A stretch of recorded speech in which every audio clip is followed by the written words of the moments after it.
Welcome back to another Millennial in Debt video. As you can see by the title, we're going to be talking about how to make your money work for you when you sign up for high yielding savings accounts. Now, the national average for savings accounts at the more popular, well-known banks such as Citibank, Chase, Wells Fargo, Bank of America are usually around 0.01%, which is, I don't know about you, but extremely disrespectful to my money.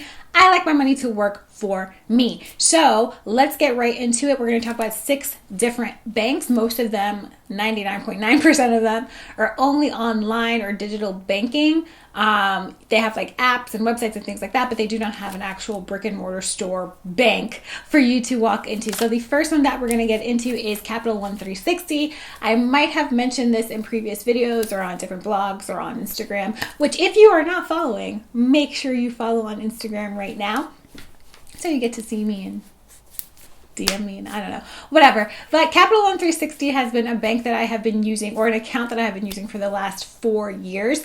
They are at 1.7% APY, so annual percentage yield. In case we do not know what that means, we're gonna define all the terms, make it easy. So they're at 1.7. When I first opened, they were at 1.0. So they have grown exponentially. Well, as far as banking is concerned, they have grown exponentially with their interest rates, which means if I put $25,000 and leave it in there and do not withdraw it for a year, I will gain $425 in interest, as opposed to if I keep it in my Citibank account, same balance, same amount of time, I'll earn about $2. Like I said, popular banks are a little disrespectful when it comes to their interest rates on their savings accounts. These banks also do offer CDs.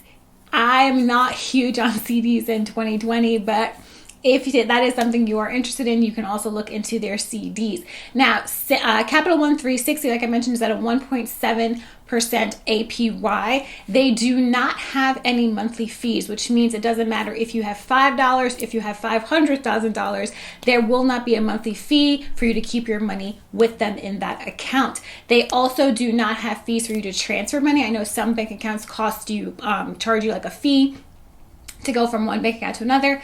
They do not. I believe they have a 6 transfer limit, which most banks do, per month. So as long as you're under that monthly transfer amount, they will not charge you a fee. The next bank account that I can speak from personal usage is Barclays. I've used Barclays for a little over 3 months. What month is this? March. By the time you see this, it'll be March.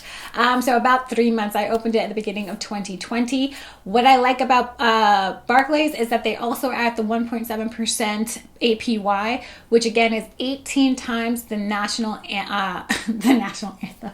the national average that is offered to us in regular banking. I'm losing it. They also have no minimum to open up the account, no minimum to stay in the account, and no monthly fees. So I like for my money to work for me, and I also like to not be charged to hold my money in a particular bank account. The third high yielding bank that I don't have personal experience with, this is just based off of research, is CIT. Now, it's super easy to confuse this with Citibank or Citi because they're pretty much the same letters, but CIT is a digital bank account. It is a high yielding bank account, and they do offer slightly more than Capital One and Barclays as far as interest or APY. They offer 1.75.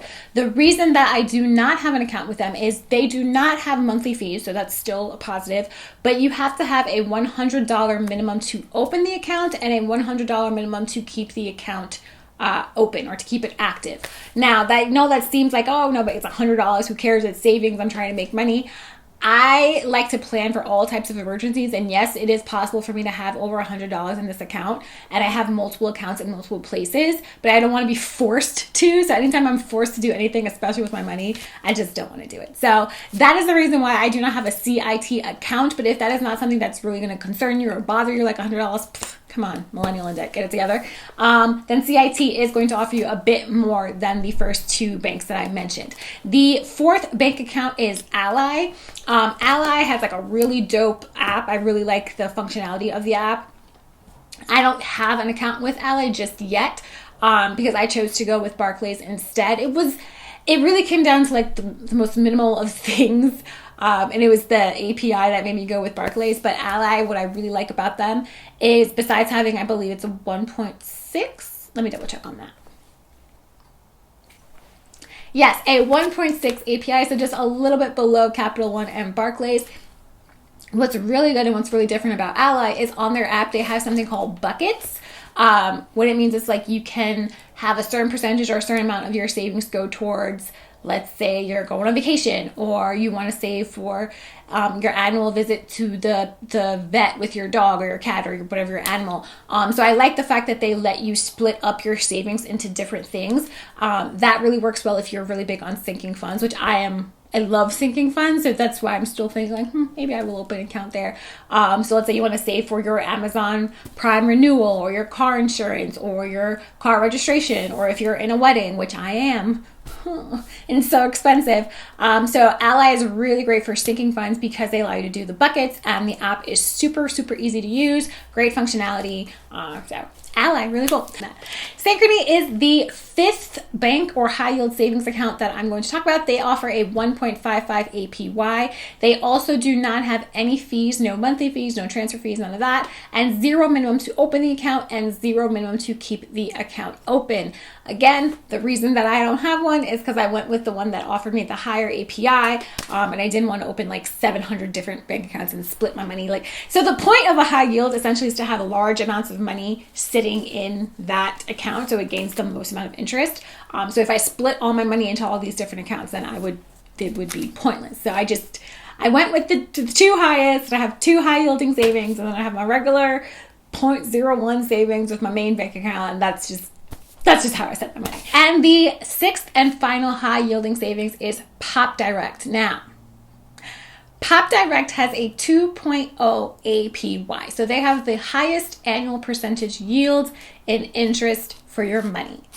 But there are a few caveats that I have to talk about with Pop Direct, which is what prevented me from keeping money there. And again, it might not be an initial problem with the rules and regulations that they have, but I like to think down the line in case an emergency happens. So in order for you to gain that 2% APY, you have to have a minimum of $5,000 in the account. So if you have less than $5,000, you will not be getting that 2%. I'm not sure what the other interest rate will be. I think it's based off whatever balance is, like it changes in increments, which is too much math for my liking.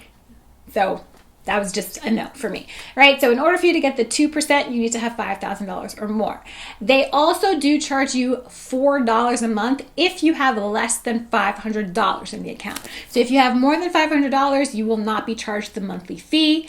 You also do not have to have a minimum balance to open the account, so you can start and open the account with $5.